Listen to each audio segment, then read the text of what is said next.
Hi, I'm Dara Halpin, the founder of Sheela.ie, and you are very, very welcome to our YouTube channel. At Sheela, we're on a mission to empower you to take care of your pelvic floor health. This week's video is part of our Pelvic Floor Basics series, where we take an individual exercise and look at it from the perspective of your pelvic floor health. And this week, we're talking about squats. Squats are a fantastic exercise for a number of surprising reasons. First of all, they're a really good resistance exercise. That means they're going to help you build muscle. They work your glutes and your thigh muscles and the pelvic floor muscles, and they're going to help actually build muscle because you're going to use your own body weight to create resistance as you squat. Squats are also fantastic for staving off things like lower back pain and improving your posture, all of which we know feeds into pelvic floor health as well. But squats are very, very interesting because they also stimulate different parts of your brain. They stimulate extra blood flow to the hippocampus, and that's the part of the brain that deals with memory and learning. So you can actually grow your capacity for memory and learning by doing your squats regularly.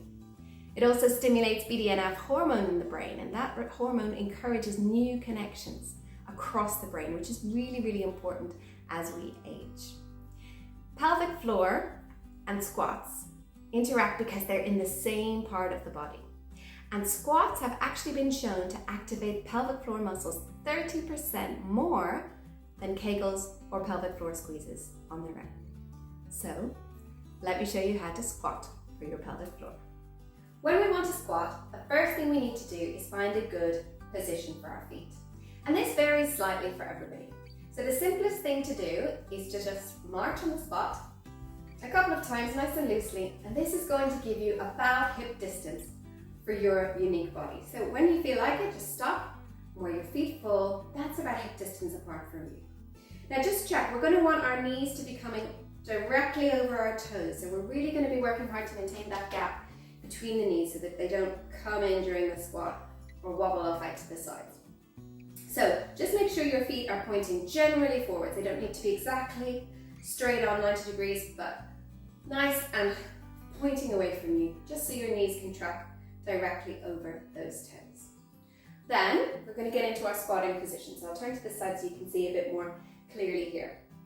You can put your hands out in front of you for balance, but you can also have them in front, whatever works best for you. Take a deep breath in.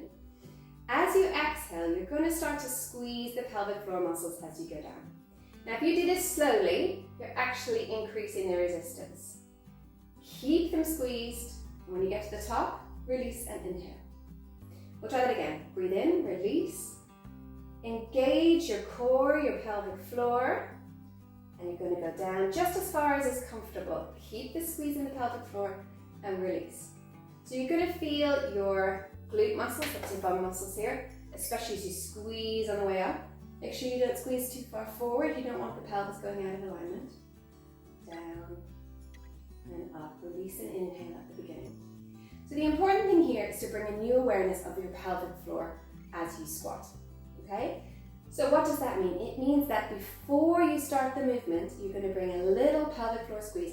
That's a little squeeze and lift from the anus to the pubic bone at the front. That's all the muscles underneath you that form a sling. So breathing in, release them, let them go, everything relaxed. Knees nice and loose. And as you start to exhale, a little gentle squeeze as you start the movement. Send the bum back. As you'll see, the knees are tracking directly over the toes. We don't want to throw our chest down towards the floor. It's not about getting low. It's about maintaining the squeeze. And when you're ready, come up. So let's do 5 of those, just so you can get the feel. As slow as is comfortable for you, you need to maintain the squeeze in the pelvic floor muscles during the whole squat. So breathe in, exhale, squeeze, go down. Keep squeezing and exhaling. When you get to the top, release, breathe in. Number 2, down we go, squeezing. And breathe in. So it's not about sending the chest to the floor. Exhale as you go down. Keep the squeeze. The slower you go, the greater resistance, the more load on those muscles, the more tired they're going to get, so the more muscle you can build. So that is your basic squat. Now, if you get good at that, you're going to want to add a challenge, another level of difficulty. So what you can do is, starting in exactly the same way, breathe in, do your pelvic floor squeeze, go down as low as is comfortable, stay down and pulse. As soon as you feel that squeeze starting to let go, come back up out of it. So let's take a breath in, go down, I'm going to do 5 pulses at the bottom. 1, 2, 3, 4, keep squeezing, 5, squeeze to the top, release.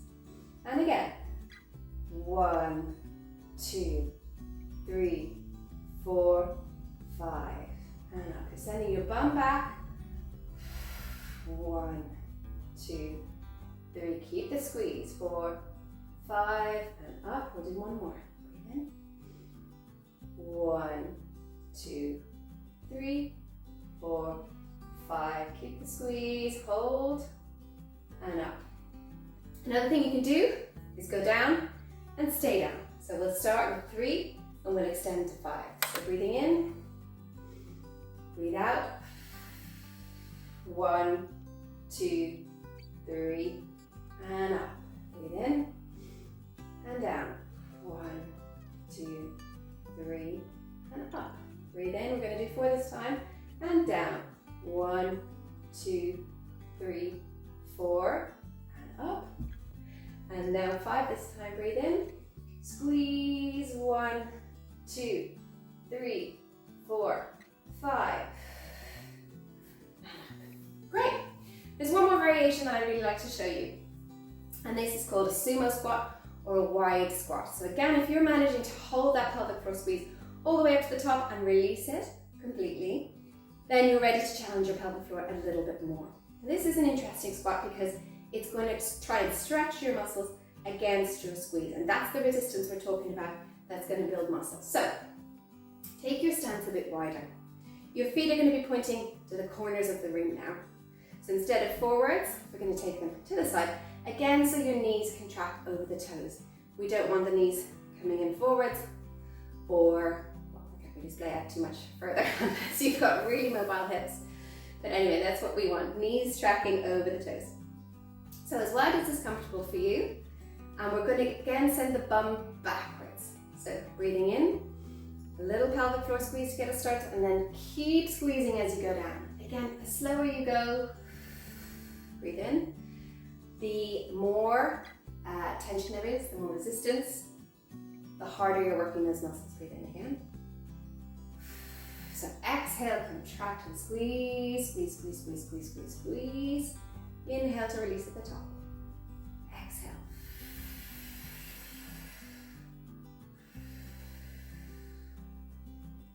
One more of these.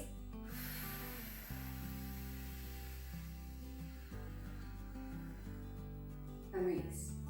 Now, it's really important to remember that you can squat and not squeeze your pelvic floor muscles in this way.